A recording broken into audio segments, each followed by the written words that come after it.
What's the haps? I'm Meroka, and today I'm going to be taking a quick look at a story about my uncle by Gone North Games, and published by Coffee Stain Studios, which is a name from recent history from a certain goat simulator. I wasn't aware they were in the business of publishing stuff, but there you go. So anyway, this is a first-person physics platforming kind of thing. It's a bit odd. We'll have a look at the options first before we get into it, though. Under video options, we have a good range of options. We can turn motion blur on or off. I will leave it off for recording purposes, because otherwise you don't tend to get great video out of it. We can change the resolution, we can change the field of view, and you get a nice live preview in the background, which is kind of good. 100's good for me, I'll leave that there. VSync you can turn on or off, obviously. Speed lines. When you move really fast, and there's plenty of opportunity to move really fast in this game, it is pretty fast-paced, speed lines, whooshes will sort of appear on the screen, and you can turn them off. I can't imagine that would actually affect any kind of performance, but I guess maybe some people want to turn that off, and that's nice to have. You can turn the brightness up because it gets pretty dark in some places. You might want to adjust that on occasion. Bloom you can turn off if you don't like bloom being shone in your face.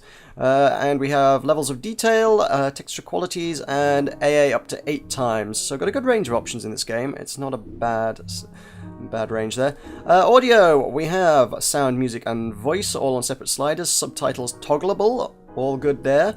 Input, we can rebind the keys. That's also nice. And you can use a controller if you so desire. Also under options there are unlockables, because there's a bunch of collectibles to find throughout the game, and when you collect them, you will unlock new things. So one of them is Coffee Stain showing their influence there clearly with goat mode. I don't know what that is. I'm not entirely sure. I want to know, but I may find out sooner or later. At 10, which I have, we can change the beam color. We have a grappling hook in the game, and I can presumably change the color of the beam by moving that slider, which I suppose would be, I don't know, that's a thing, I guess. At any rate, I'm going to go into extras rather than continue, because extras will show us the level select, which I want to show. I don't think there's a lot of levels in this game, because for all that there are 7 different options on the level select there. We've got Workshop is an introductory welcome to the game, here's some backstory kind of stuff. There's no real gameplay. Sanctuary is tutorial stuff. So it's just going to be introducing you to the mechanics one at a time and teaching you to use them. It's fun, certainly, but it doesn't really let you go wild with the toys. Village is mostly exposition. There's a little bit of gameplay, but mostly it's just people talking and telling you what's going down. Chasms is where they actually let you go and say, here's all your physics-based equipment and toys and things. Go crazy and navigate our levels. Starhaven is level 2, obviously, and Ice Cave level 3, and I'm pretty sure that's it. I think there are level 1, 2, and 3. That's about it as far as actual real content goes. Epilogue, obviously, I haven't got that far yet. I feel like it might just be me being really cynical. I feel like that would be another level that might not actually have anything in it. It might be really rich and have lots of content and then come to a conclusion at the end, but I'm also rather concerned that that might just not be the case. So of the 3 levels we have, I'm going to do Starhaven, because that's a rather good level to show off. It's not a dark level, so you actually be able to see what's going on. That's the thing. So here we are. Well, I say it's not dark. It starts out kind of dark. We're leaving the previous area was dark, so we're going to come out into the daylight out of this cave. So before we get out of this cave, we're going to get this little bit of exposition kind of stuff. And whilst exposition is going on, you move slowly, and I can zoom in with the right mouse. You can't do that in normal gameplay, only whilst you're not allowed to talk. And then they're going to let me play. When the hand's on the screen, you can play the game. So I have toys to play with now. I can hold shift to sprint. We are a small child, and we're wearing a power suit, and it lets us do all sorts of crazy stuff. We're basically a superhuman 10-year-old, I think. So I can sprint really fast. I can jump crazy high for a 10-year-old, because I think I got like rockets strapped to my boots, I think. I can hold right mouse bumper and it lights up this light on the glove, which lets you jump really high. I can combine that while sprinting to leap super far. If I do it right, I can. There we go. Whoosh, there you go. And if I left click, we have a grappling hook, which I can stick to pretty much any surface as long as it's within range. It sort of has a limited range, and you can use it 3 times whilst in the air, and beyond that it just refuses to work. So you get 3 shots in the air, and you need to land. When you land, it recharges.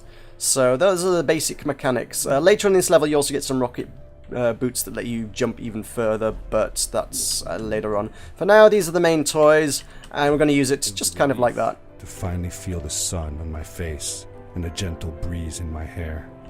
After all these caves, just breathing fresh air again was enough to clear my mind of any doubts I might have had about this strange journey so far. So that's our narrator. Our narrator is in fact the protagonist. Later on in life, he is a much older gentleman at the time of reading this, and he's recounting this story to a younger girl. I think it may be his daughter, I'm not sure on that one. I can't remember if that was particularly explained or not. Either way, him and the girl are going to occasionally chime in on stuff and tell us the story, because we're just part of the story here. And as you saw at the start, there's another voice. I've got a kind of a frog girl on my back, piggybacking throughout all of this. She's going to chime in on stuff. She's mostly doing like translation on the walls and stuff. She's been part of the adventure. Whereas the main people we're going to encounter throughout this are a tribe of froggy people. And that is one of our collectibles. There's going to be 5 of those in each level. They're experiments left by your uncle, whose footsteps you're following in on this journey. And if you collect them, you'll unlock things like goat mode. So, yeah, you can do that if you want. I've no idea if it has any bearing on the story. I suspect there's probably achievements tied to it. I don't think it really does a terrible great deal. I'm going to leap across there and grapple across. These are the main mechanics we're going to use to get around. Mostly, it's just going to be lots of islands, and you're going to be jumping and swooping and dashing and gliding and doing all sorts of crazy stuff to get between islands. So I can leap high into the air, grapple onto that, and pull myself in. And I can do the same again here. It's a fairly simple, straightforward maneuver. Here, probably going to want to sprint to get across. Alley-oop, and in.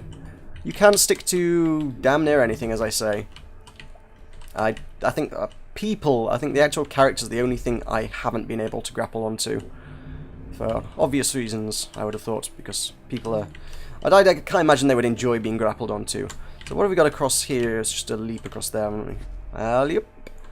You don't really need to grapple down. Grappling down onto a surface just gives you a nice, safe, secure... Yes, you're definitely going to land it. These are fairly easy jumps at the moment. I think this one's a little... This one's just kind of a swoop, kind of almost a Spider-Man kind of thing. I'm going to leap across there. There you go. As you can see, everything looks fantastic in this world. This is a beautiful world, and some places, because you can explore so thoroughly with your tools, you can get to places where you're probably not supposed to go. Texture resolution is... Generally, it's pretty good, but some places, if you go out of bounds, it's like, that's not so great. But this is, like I say, that's talking about places where you're kind of not really supposed to be going. Like I say, if you... I don't know, can I get onto that rock? That's probably too far away. But I have managed to, on occasion, to get into places that it's just kind of like, I don't think I'm supposed to be here. It's generally, it does kind of try and keep you onto a course. It tries to keep it fairly linear. There are some non-linear sections later on, towards the end of this level, certainly, the sort of more branching paths, and I found that the linear sections actually tend to be a bit more challenging. Something like this is kind of an interesting one to do. This one is this is a lot of fun, this one. I like this. And down. That's really satisfying to pull off those kind of moves. But the non-linear sections, because they're non-linear, don't give you quite as much freedom to do that kind of thing. Whoop. Yep, there we go, up there. Along my journey, so you can use it in kind of creative ways. That's kind of cool. Like I say, it does sort of hold your hand with the linearity. I mean, the rocks that I grappled onto, I mean, if I head on ahead, I'll probably find more. There are these big blue glowing lights, these glowing rune things. You can see them on that rock there, in fact. That kind of tells you, this is the thing you're supposed to be sticking your grapple to. This is a point that you're supposed to reach for to try and get to the next point. So if I leap across here, I can grab onto that. And then I can see another one up there that I can grab onto up here. And then I can land down in this cave.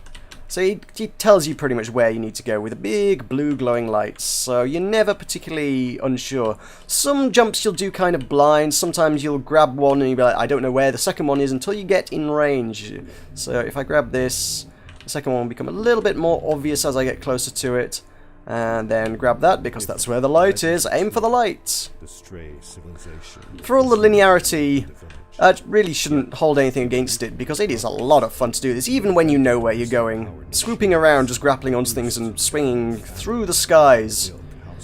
It's really satisfying to do maneuvers like this. This is great.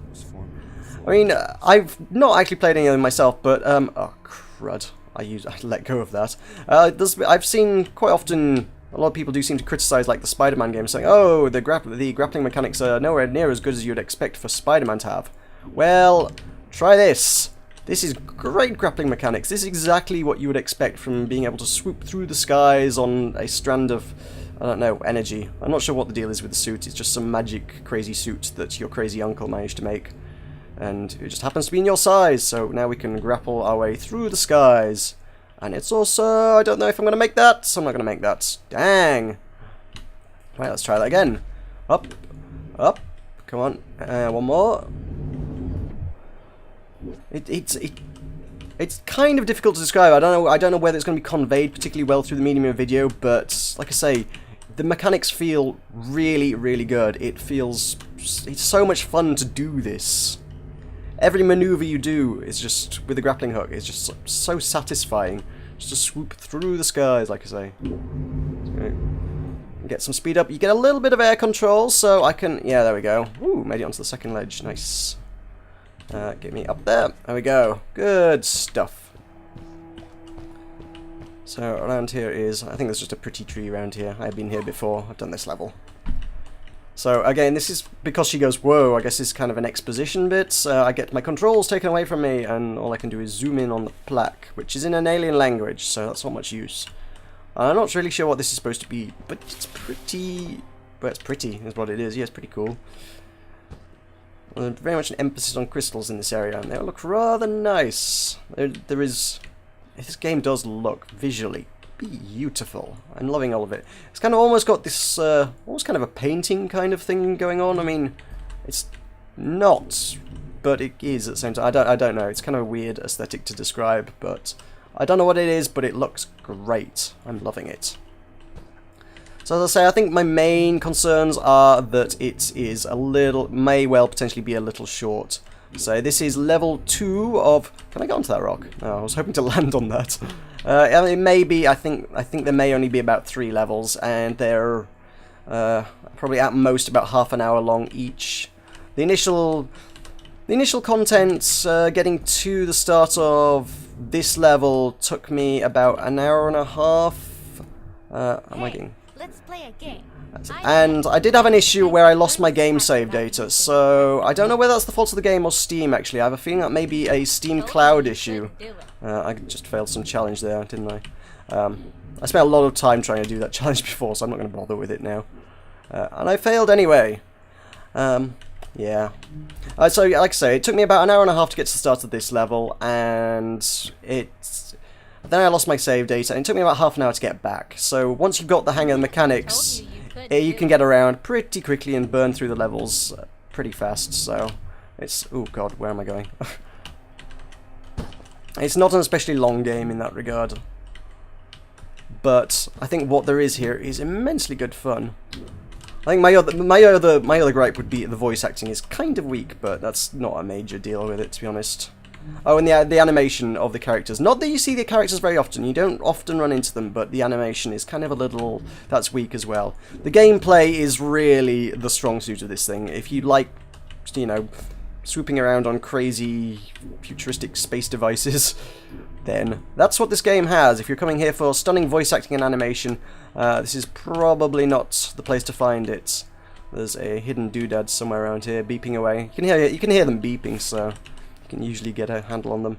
They're not terribly hard to spot either. If you see a big island and there's some bits tucked away, chances are there's going to be a collectible on there somewhere. So that's that. So, like I said, that was kind of the first kind of non-linear section it gives you, and it's considerably easier than the rest of the game. Some of the shots are... None of the shots are really terribly challenging, but some of them are more challenging than others. I think this is kind of a tricky one. So let's leap across here. Grab... Come on. No, no. Oh, no, I missed. Yeah, see... Ooh, can I grab that? No, not close enough. You do just go back to the checkpoints when you fall. There's just... there's blue runes on the islands. I just kind of... You will start here if you fall. So, I've got these. I'm not sure where these are going to take me. I'm not sure what to make of these windmills. They weren't as helpful as I thought they were going to be, huh? Because they're going sideways. Let's leap across here again. I can't remember how I did this before. I have done this, obviously, but... I think I just need to use them for... Give me... No. Save my life! Oh, save my life, I said. There we go. You can salvage things like that. That's kind of cool. So I want to go... Can I go through the gap? Oh, no. Oh, that's probably not what I was supposed to do. I now seem to be stuck in the world. Wow. This is an interesting section, isn't it? Huh. Hey.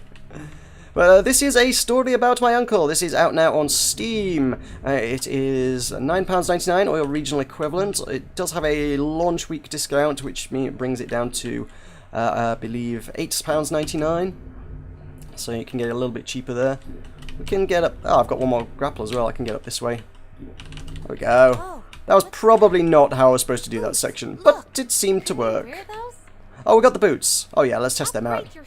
Might as well show that. They look pretty powerful, right? So, there we go. Put on the boots. Cool. It's going to give us one more maneuver. And we've got... I'm pretty sure that... I hate to say this, but I'm pretty sure... Is that not a My Little Pony reference? Not that I'm a fan of such things, but I have heard that reference before, so I can do that. There are occasional pop culture references like that in the game. I have seen references to Breaking Bad and Game of Thrones as well, so it's a bit silly. But anyway, as I say, out now on Steam. If you wish to check it out, you can do so now. So thank you very much for watching. I have been Meroka. This has been a story about my uncle, and I shall see you next time. Universe.